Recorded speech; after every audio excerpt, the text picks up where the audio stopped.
Alors, Bezrat Hashem, le Zohar de ce matin, Parashat Vaishlach, c'est écrit, Vaishlach Yaakov Malachim Lefanav. Rabbi Yehuda Patach ki Amlacha Vetzavelach Lishmocha Bechol Dachecha. Alors, Yaakov, il retourne en Israël après 22 ans qu'il n'a pas vu ses parents, mais il y a quelqu'un qui l'attend pour venger, c'est son frère.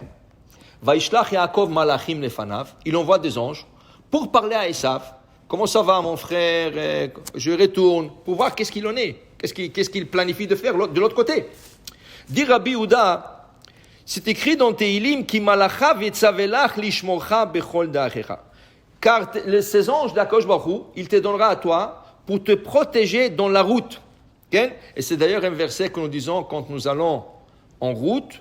Quand tu prends une route de 72 minutes et plus, en voiture, en bateau, en avion, n'importe quoi, tu dis ce verset. Ki malacha vetzavelach lishmorcha bechol da'achecha. Parce qu'il y a un nom sacré qui sort de ce pasuk. Et ce nom, il protège la personne quand elle le dit. Okay? Il dit ici, Haïkera ukmo achavraya. Dit Rabbi Yehuda, ce verset-là, qui malacha vetzavelach lishmorcha bechol da'achecha, le chaverim du Zohar, ils ont discuté dedans. Da b'sha'ata de barnash atel et alma. Quand une personne rentre dans ce monde, ça veut dire il sort du ventre de sa maman, il rentre dans ce monde. Qu'est-ce qui se passe? Miyad, tout de suite, il sort du ventre de sa maman, isdamen ba'ade etzara. On lui donne un ange. Et qui est cet ange? Ni autre que Yetzara. Dès que tu sors, Yetzara, boum, il rentre en toi. Tu as déjà un compagnon, il s'appelle Yetzara, ton ami. Il dit ici, Dioume katregle le barnach, c'est-à-dire, lui il essaie toujours de te faire fauter. Regarde les petits enfants, ils font toujours des bêtises. Ils cassent, ils courent, ils crient. Okay? Yetzara, c'est pas eux, c'est Yetzara.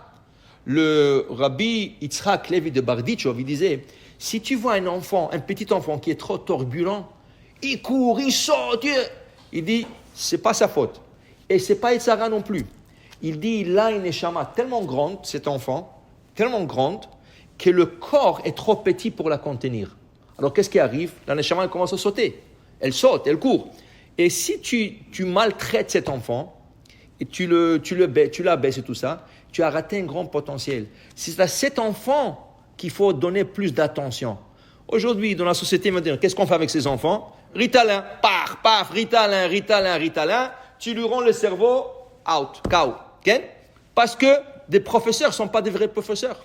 C'est des gens qui n'ont rien à faire. Ils ont décidé d'être professeurs. Ils ne sont pas partis prendre des cours d'éducation, comment dealer avec chaque enfant, avec ses problèmes, comment tirer un enfant, comment lui expliquer.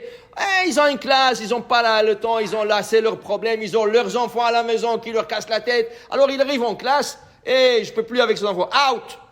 Out. Ou tu appelles le directeur, dis-moi, si tu ne donnes pas 5 Ritalin par jour, je ne vais pas de lui. Vous savez, en Israël, qu'est-ce qui est arrivé? Israël, les enfants sont... Il y avait un enfant, il était un peu, pas beaucoup, un peu. Mais le professeur, il n'avait pas de patience. Au lieu de le prendre, un enfant comme ça, donne-lui des devoirs en plus, donne-lui quelque chose en plus à faire. Okay? Le professeur a convoqué le parent avec le directeur et a dit, celui-là, s'il ne prend pas Ritalin, je ne l'accepte pas en classe. Le parent, le pauvre, tu sais, c'est quoi changer une école au milieu de l'année? C'est mamash, c'est rahma val kol ma'asav. Mais le professeur ne voulait rien savoir. Le directeur n'avait pas le choix que du côté des professeurs. Donc, alors il a dit aux parents, écoutez, je comprends, c'est un peu honteux que votre fils il prend du Ritalin. Vous savez qu'est-ce qu'on va faire? Moi, il doit prendre son Ritalin à 10h du matin. Moi, à 10h, je prends le break de café. Je vais lui demander d'aller me préparer le café. Et en même temps, de prendre dans son casier, il aura ses Ritalin. Il va prendre un Ritalin, il va m'emmener le café. Personne ne va savoir. Les enfants ne vont pas savoir. Yallah. Ils ont fait comme ça 2, 3, 4 mois, 5 mois. La réunion des parents arrive. Depuis qu'il prend le Ritalin, c'est un autre enfant. On ne le reconnaît pas. Il est tellement gentil, il est tellement bien avec sa classe, tout ça. Le parent retourne à la maison, il parle à l'enfant. Baruch Hashem, on a un bon rapport. Et comment ça va avec le rabbi? Il dit, maman, ça va très bien avec le rabbi. Il dit, oui, Baruch Hashem. Il dit, vous savez, maman, moi il m'envoie faire le café, je prends le Ritalin, je le mets dans le café. Depuis que je lui mets le Ritalin dans le café, il est très gentil avec moi. Tu comprends, c'est le professeur qui a besoin de Ritalin, c'est pas l'enfant. Ça, c'est la chokhmah des enfants. Je t'abbarche. Malheureusement, c'est pas tous les enfants qui sont capables de le faire. Mais pour te dire, c'est pas aux enfants qu'il faut s'attaquer. Il faut savoir éduquer. Éduquer. Et ce petit-là, dit le Zohar, Rabbi Yehuda, il dit, ce petit, il a Yetzer Hara. Alors, qu'est-ce que tu veux de lui? Qu'est-ce que tu veux qu'il fasse? Il a Yetzer Hara. Qu'est-ce que tu vas lui dire? On enlève le Yetzer Hara de toi. Il faut savoir comment l'attraper. Il faut savoir comment l'occuper. Si tu sais comment l'éduquer, ça va être un autre enfant. Okay? Mais c'est ça qu'il y a. Maintenant, il dit ici, David achiname kariye hatat. Même David Amelech, il a dit que Yetzer Hara, c'est hatat. Tout ce qu'il fait, c'est het. Il te fait pécher. Maintenant, il dit ici, mais sache une chose.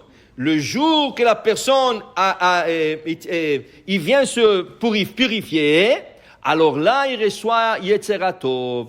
Et quel est ce jour qui a-t-il et Daka'a? C'est le jour de la Bar Mitzvah, Batle Sarchenim. Quand l'enfant devient 13 ans ou 12 ans pour une fille, là, il reçoit Yetzer Tov. Ça veut dire que pendant 13 ans, il avait que Yetzer Hara.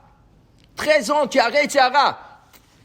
Yetzer Tov, il vient rien qu'à 13 ans. Et c'est là que tu commences à mettre les tefilim et tout ça. Et c'est là qu'il commence le Yetzer Tov. Va à la synagogue, fais Birkat Hamazon, fais cette mitzvah, va faire Shabbat. Yetzer Hara, il commence. Mais le problème est, vous savez que c'est quoi le problème? Le problème que pendant 13 ans, tu t'es habitué déjà à Yetzer Hara. Alors il y avait un enfant, il était tzaddik. C'était Rabbi Yonatan Apshitz. C'était un grand érudit. Un grand érudit. Et lui, depuis son enfance, c'était un tzaddik. Quand il était petit, il était tzaddik.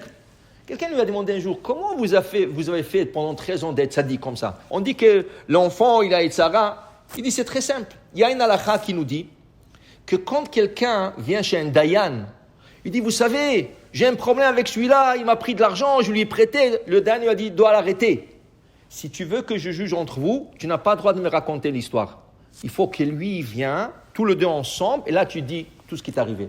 Parce que si j'entends à toi, en premier, c'est fini. Moi, je vais être convaincu que tu as raison.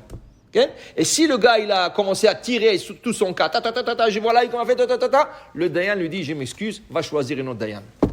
Le dayan n'a pas le droit d'écouter un avant d'écouter l'autre. Okay? La même chose. Disait le Rabbi Natan Apshitz, quand Yetzer Hara, il me disait, va là-bas, fais ça, casse ça, crie. Oh, je lui dis, le Yetzer Hara Tov, il n'est pas encore là. Attends 13 ans, quand le Yetzer Hara Tov va être là, je vais vous écouter les deux. Et là, je vais choisir entre vous deux. Et c'est comme ça qu'il s'est débarrassé son Yetzer Hara. Pour dire que Yetzer Hara, il est là depuis l'âge 0. Dès que tu sors, il est là. Mais il faut savoir aussi comment se conduire avec lui. Baruch Adonai Le'olam. Amen ve Amen.